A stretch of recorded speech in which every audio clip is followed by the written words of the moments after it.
Jail में आज़ाद थियण पोइ मज़ार जमशेद बताओ छा त सम्झो त साईं जमशेद फ़िक्र जेको ऐं फ़लसफ़ो अदम तशद्दुद जी जेका ॻाल्हि आहे उहा हींअर कामयाबु बणी चुकी आहे जो तव्हांखे बि जेको सो जेलनि में जेको सो हिन जॻह आहे आज़ादु कयो वियो आहे ज़मानो अची वियो ऐं मसाफ़ज़ार त सही फ़िक्र खां महिरबानी चुको आहे उन हवाले सां तव्हां छा चवंदो साईं जो फ़िक्र जेका आहे साईं पूरी सिंधी क़ौम जे लाइ जेको ख़्वाब ॾिठा जेके उन पंहिंजा किताब लिखिया उन साईं पंहिंजी धरतीअ ते पंहिंजे माण्हुनि जे लाइ सोचियो त असांजी जा माण्हू ख़ुशहाल हुजनि पंहिंजी धरती जा माण्हू उन्हनि खे पंहिंजा हक़ हुजनि।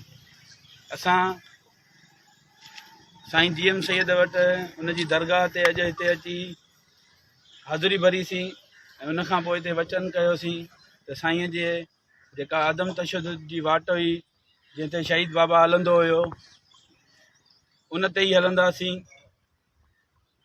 ऐं पूरी सिंधी क़ौम खे चवंदासीं त पाण में गॾु थी करे पंहिंजी धरतीअ जे लाइ पंहिंजी सिंधी माण्हुनि जे लाइ जाखोड़ियो ऐं महिनत कयो।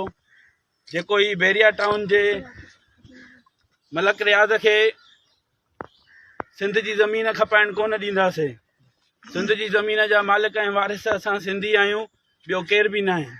बाक़ी हथ वठी करे किन धुरिन सां मिली हू जेको हिते क़ाबिज़ लॻो पियो आहे, असां मज़लूम क़ौम आहियूं, असां मज़लूम माण्हू आहियूं, पंहिंजी धरतीअ जा मालिक ऐं वारिस आहियूं, पंहिंजी धरतीअ जी मालिकी ऐं वारसी कंदासीं।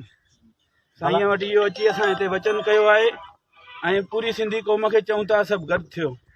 भला ये जेके तव्हां खां ॿिया बि जेके 100 खां वधीक कारकुन हुते जेल में उनजी ज़मानतूं न थियूं आहिनि, उन हवाले सां तव्हां छा चवंदो? इन में जा सबबु कहिड़ा आहिनि? इन में पीपल्स पार्टी बि इनवाल आहे या इनखे हासिकारी ईद जे करे उते रखियो वियो आहे?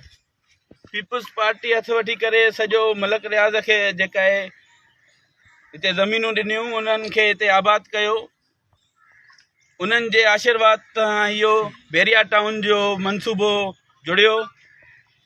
असां हिन शइ जी मज़म्मत कयूं था। जेके सिंध जी ज़मीन खपाइनि था, सिंध जी सॼी भींग करे छॾी अथऊं। सिंध हिन वक़्तु दुखी सूरत हाल में गुज़री रही आहे। सभिनी माण्हुनि खे मुतहद थियणो पवंदो। रापोटे जे भाउ वटां चर्च निकितो आहे एॾो सारो 2 करोड़ रापोटे वारा पीपल्स पार्टी उनजी पंहिंजी गवर्नमेंट आहे, उनजी हर का शइ आहे। उनखे तव्हां पाण ॾिसो न, तव्हां मीडिया वारा आहियो ॿिया टिया, हाणे उन्हनि ते वेही असां चर्च थियो भंग ते न ॾींदासीं।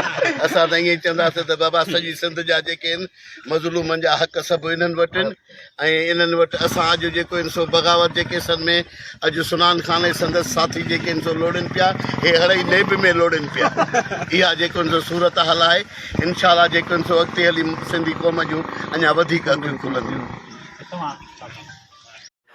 अॼु हिते साईं जी दरगाह ते हाज़ुरी भरे दिलि खे सुकून मिलियो ऐं साईं वटि हिते वचन कयोसीं त साईं जी जेका आदम तशद्दुद जी जेका वाट आहे जंहिं ते शहीद बाबा असांखे हलाए वियो, उन ई वाट ते हलंदासीं, ॿी का वाट कोन वठंदासीं।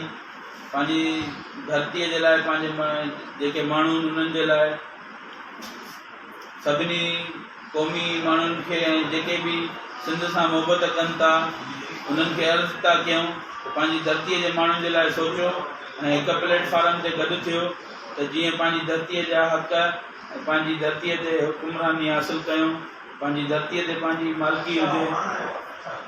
बैरिया टाउन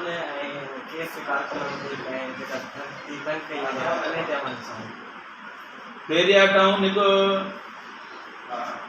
तमामु वॾो मनसूबो आहे जेको असां सिंधी माण्हुनि खे अक़लियत में तब्दील करण जी साज़िश थी रही आहे। असां मलक रियाज़ खे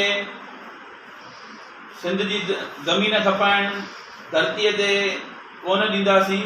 असां सभु जेके बि सिंध सां मोहबत कनि था, जेको बि सिंध खे पंहिंजी माउ सम्झे थो, उहो इन जे लाइ आवाज़ु उथारींदो। असां जल्दी इन शइ ते राय अमल जोड़े करे वधीक असां पंहिंजी पार्टीअ जो इजलास कंदासीं। असांजा दोस्त जेके अंदरि आहिनि, दीदार शाम, अजीज़ शेख, आसिफ मंगसी, डॉक्टर रियाज़ मीरानी, रोशन जोयो, अशरफ कलोड़ो, सिंधी माण्हुनि खां कहिड़ी उमेद कयो था ऐं छा उहो परियां टाउन जो तव्हां साथ हूंदो या उनखे कहिड़ो सिंध खे जेको बि पंहिंजी माउ सम्झे थो, असां जेको जेल में वियासीं असां को पंहिंजे ज़ाती कंहिं जेका कम में या असांखे पंहिंजे प्रोग्राम में असां कोन वियासीं। असां सिंध जे मसइले जे जो हुयो, सभिनी सिंधी माण्हुनि जो फ़र्ज़ु आहे उन में गॾु थी करे उन में जिदोजहद कनि त बहितर थींदो, पंहिंजी धरतीअ जी मालिकी कनि त जीअं सुभाणे उन्हनि खे पंहिंजा बचा मयारियूं ॾेई सघनि, त हिननि जे वॾड़नि कुझु बि न कयो। तव्हां परियां टाउन जे ख़िलाफ़ पुख़्ती सां वरी बि लाइ अमल जोड़े एहतिजाज कंदो? असां पंहिंजी पार्टीअ जो इजलास करे उन में वधीक राय अमल जोड़ींदासीं। महिरबानी।